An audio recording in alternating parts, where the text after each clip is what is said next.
युती करत असाल तर फटका कार्यकर्त्यांना बसलेला आहे. काय नेमकी भूमिका भाजपची? कारण की कार्यकर्ते नाराज झालेले दरवेळेस व्यापक किंवा मग युती टिकवण्यासाठी दरवेळेस प्रयत्न करतात, परंतु एकदा जागा देखील कमी मिळाल्यास काय होणार? नाही, भारतीय जनता पार्टी ठाणे ही नेहमीच काही बऱ्याच वेळेला आपल्याला बघायला मिळतं की याच्यामध्ये बाकीचं सगळं टिकोड्याकरता शहराचा बळी दिला जातो.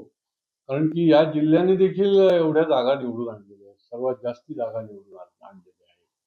पण तरी देखील या ठिकाणी या शहरामध्ये किंवा या जिल्ह्यामध्ये माननीय शिवसेनेचे शिंदे सेनेचे प्रमुख एकनाथ शिंदे साहेब या ठिकाणी आहेत, राहतात आणि त्याच्यामुळे देखील इथे युती व्हावी हा त्यांचा आग्रह असणं हे जरी स्वाभाविक असलं तरी त्याला एक प्रकारचं काही कमी काही जास्त करून भारतीय जनता पार्टीला देखील त्यांनी योग्य पद्धतीने सन्मान द्यायला पाहिजे होता. पण आवश्यक त्या आम्ही ज्या ज्या जागा सांगितल्या होत्या त्याच्यामध्ये कुठेही काही फार मोठा आम्हाला दिल्या गेल्या नाही. पण म्हणूनच मी म्हटलं की व्यापक हिताकरता आम्ही 40 जागांवरती तुम्ही म्हणजे समाधानी आहात?